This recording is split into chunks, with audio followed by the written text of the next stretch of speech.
The 1950s was an extraordinary era of grassroots ingenuity across the post-war British motor industry.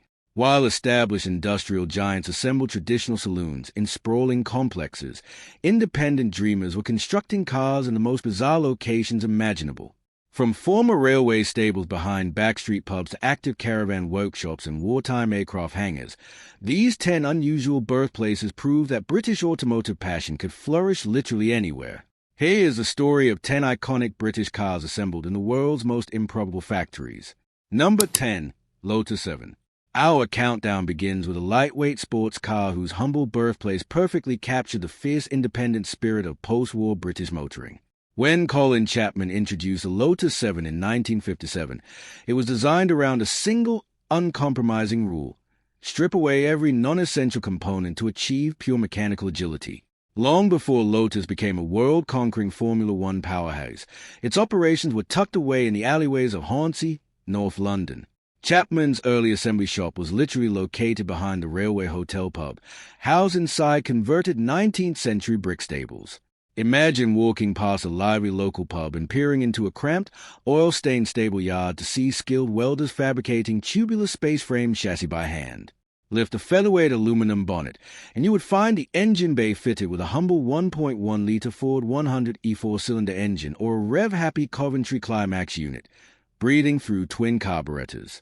Step into the tight cockpit, and the interior was Spartan, featuring flat aluminum floor pans, low-slung vinyl-trim bucket seats, a simple dashboard with analog Smith's gauges, and a 4-spoke steering wheel. From those tiny pub stables emerged a sports car legend that revolutionized track day performance forever. Number 9. Barkley Sports. At number 9 is perhaps one of the most brilliant examples of industrial improvisation in British history. The Barkley Sports was born in 1956 out of a partnership between designer Laurie Bond and Charles Panter of Barkley Coachworks, a company based in Biggleswade, Bedfordshire, whose primary business was building leisure caravans. When the British caravan market suffered a temporary economic slump, Panter looked around his factory floor and realized that the facilities used to mold glass fiber caravan roofs were perfect for stamping out sports car body panels. Instead of investing millions in steel press tools, Barkley built an ultra-lightweight, front-wheel drive roadster using a glass fiber monocoque structure, popped a tiny front hinge hood, and the engine bay was powered by a tiny 328cc OR 492cc air-cooled 2-stroke motorcycle engine, manufactured by Anzani or Excelsior and mated to a sequential motorcycle gearbox. Slide into the cozy cabin, and the interior was basic, offering integrated molded fiberglass bucket seats, a crinkle-finished dashboard with minimal switchgear, dual plastic wind deflectors, and a compact wood rimlet steering wheel. Building a sports car inside a caravan factory sounded absurd, but it produced an absolute lightweight masterpiece. Number 8. Gordon Keeble. Taking our number 8 spot is an elegant, high-speed Grantura whose assembly line was directly connected to Britain's historic aviation industry. The Gordon Keeble GK1, introduced in 1960, was designed to compete with the finest luxury GTs from Ferrari and Aston Martin, combining breathtaking Italian styling with brutal American V8 muscle.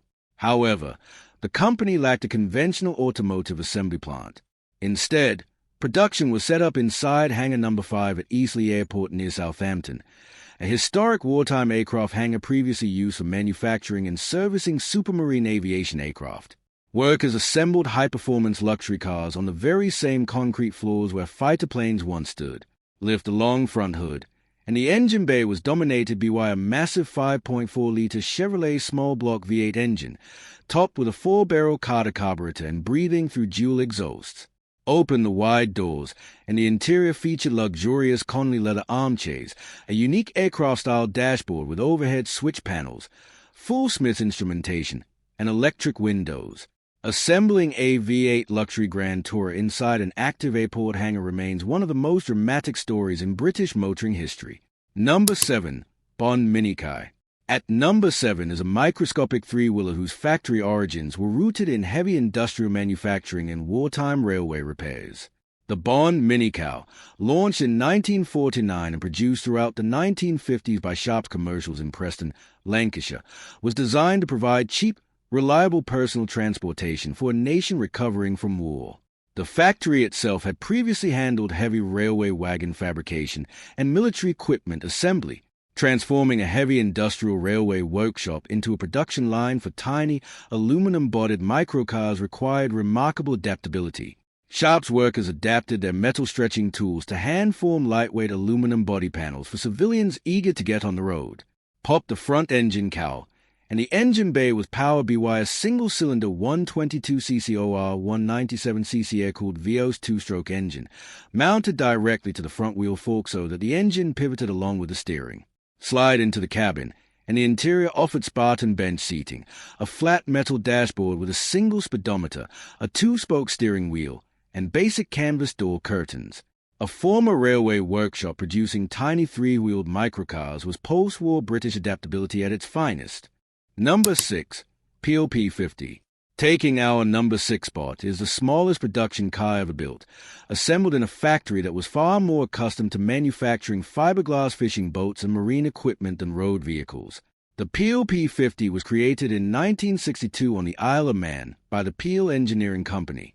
Peel Engineering operated out of a seaside workshop in Peel Harbour, where skilled craftsmen spent their days laying up glass fiber hulls for boats, fairings for motorcycles, and industrial marine components. Founder Cyril Cannell realized that the exact same glass fiber molding techniques could be used to build a single-person city commuter with a microscopic footprint. Opened the tiny single side door, and the interior was minimalist, offering a single fabric-covered tubular seat, a simple handlebar or small steering wheel, a cable-operated throttle, and a single speedometer. Tucked beneath the seat, the engine bay was fitted with a tiny 49cc DKW single-cylinder two-stroke engine, paired with a 3-speed manual transmission featuring no reverse gear. If you needed to back up, you use a chrome handle on the rear to physically lift and turn the car around. Marine boat builders creating a 99-pound microcar remains a uniquely brilliant chapter in British history. Number 5. Fairthorpe Atom. At number 5 is an aviation-inspired sports car born inside a quiet village workshop in Buckinghamshire. Founded in 1954 by Air Vice Marshal Donald Bennett, a decorated former Royal Air Force officer, Fairthorpe cars operated out of modest, rural premises in Chalfont, St. Peter.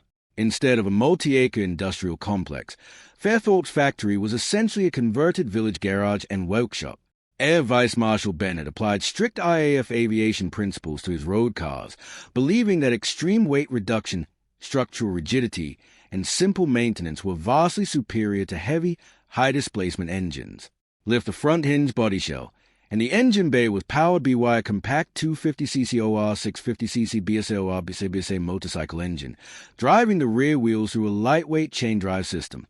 Slide into the low-slung cockpit, and the interior featured dual fiberglass bucket seats, a simple plywood dashboard with vintage analog gauges, a 3-spoke racing steering wheel, and recessed footwells. Building fighter-pilot-inspired sports cars in a quiet Buckinghamshire village workshop proved that legendary ideas don't require sprawling factories. Number 4. Peerless GT. Occupying our number 4 spot is a sophisticated, 4-seat glass fiber Grantura that emerged from a gritty industrial estate previously used for servicing heavy military vehicles. The Peerless GT, introduced in 1957, was designed to offer genuine Le Mans racing capability combined with practical 4-seat grand touring comfort. Production was set up on the Slough trading estate inside former military overhaul depots that had spent the post-war years servicing heavy army trucks and industrial transport. Transforming a greasy, heavy equipment overhaul shed into a clean space for fabricating tubular space-frame chassis and glass fiber bodywork was a massive challenge for the small team. Popped the long hood, and the engine bay was fitted with a dependable 2.0-liter Triumph TR3 4-cylinder engine, breathing through twin SU carburetors and delivering robust low-end torque. Step inside the wide cabin, and the interior was trimmed with deep leatherette seating for adults, a full wooden dashboard packed with Smith's instruments, a floor-mounted shifter, and full carpeting. The Peerless GT proved that even a gritty military repair depot could produce a refined GT car capable of completing the 24 hours of Le Mans. Number 3. TVR Grantura. At number 3 is an iconic performance car maker whose early factory was hidden away in a cramped, cluttered industrial yard behind local Blackpool businesses. When Trevor Wilkinson built the first TVR Grantura in the late 1950s, the company operated out of Who Hill Works on Bispham Road in Blackpool. There were no automated conveyor belts or grand corporate showrooms. Early TVRs were hand-welded and assembled inside small, drafty brick sheds behind a local timber yard and repair shop. Mechanics worked in tight spaces, hand-laying glass fiber body panels over tubular steel backbone chassis while battling chilly coastal sea breezes. Lift the front bonnet, and the engine bay was flexible, accommodating either a 1.2-liter Coventry Climax, a 1.5-liter BMCB series, or a Ford 105E engine, breathing through twin SU carburetors. Slide inside the tight, driver-focused cockpit, and the interior featured low-slung contoured bucket seats, a crinkle-black dashboard with full Smiths instrumentation, a short-throw gear shifter, and a wood-rimlet sports steering wheel. From a cramped brick shed in Blackpool grew one of Britain's most legendary high-performance sports car brands. Number 2, Reliant Regal. Taking our number 2 spot is an economical three-wheeler assembled inside an abandoned public bus depot. Reliant Motor Company, based in Tamworth, Staffordshire, needed a larger facility to handle soaring demand for its lightweight, glass-fiber three-wheeled passenger cars during the 1950s. Instead of spending enormous capital to construct a new assembly plant, Reliant purchased a former Midland Red bus garage at Two Gates. Buildings originally constructed with high ceilings and heavy inspection pits to service massive double-decker public buses were suddenly repurposed to assemble microscopic three-wheelers. Pop the front cowl, and the engine bay housed compact 750cc AL aluminum four-cylinder engine developed in-house by Reliant and paired with a 4-speed manual gearbox. Step inside the practical cabin, and the interior offered dual bench or bucket seats trimmed in vinyl, a simple metal dashboard with analog gauges, a heater system, and padded door panels. Watching tiny, lightweight glass fiber cars roll off an assembly floor built for double-decker buses remains a classic example of British industrial reinvention. Number 1, Unipower GT. Taking our undisputed number 1 spot is a sleek, ultra-low, mid-engine sports coupe that was constructed inside a heavy machinery factory that spent its days building massive forestry equipment and industrial four-wheel drive trucks. Unveiled at the 1966 London Racing Car Show, the Unipower GT was built by Universal Power Drives in Peerless, Middlesex. Universal Power Drives was famous for manufacturing heavy-duty Unipower timber tractors, winches, and multi-axle industrial haulers designed for brutal logging operations. Yet, right alongside heavy steel chassis and diesel tractor engines, a small team of passionate engineers was given a corner of the factory floor to handcraft an ultra-sophisticated, mid-engine European sports car. Lift the rear glass canopy, and the engine bay was dominated by a mid-mounted 998cc OR 1275cc BMCA Series 4-cylinder engine, mounted transversely right behind the driver's shoulders and breathing through twin SU carburetors. Step inside the ultra-low cockpit, and the interior featured contoured race bucket seats, a padded safety dashboard with analog gauges, a right-hand floor-mounted gear shifter, and a 3-spoke leather steering wheel. A heavy timber tractor factory producing a sleek, mid-engine GT car is the ultimate story of unexpected British automotive engineering. These 10 extraordinary vehicles prove that true automotive passion doesn't require multi-billion-dollar assembly complexes. With enough imagination, engineering skill, and determination, British builders proved they could manufacture iconic sports cars inside pub stables, bus depots, and timber tractor factories. Which of these unusual birthplaces surprised you the most? Drop a comment down below, hit that like button, subscribe to the channel, and we will see you in the next countdown.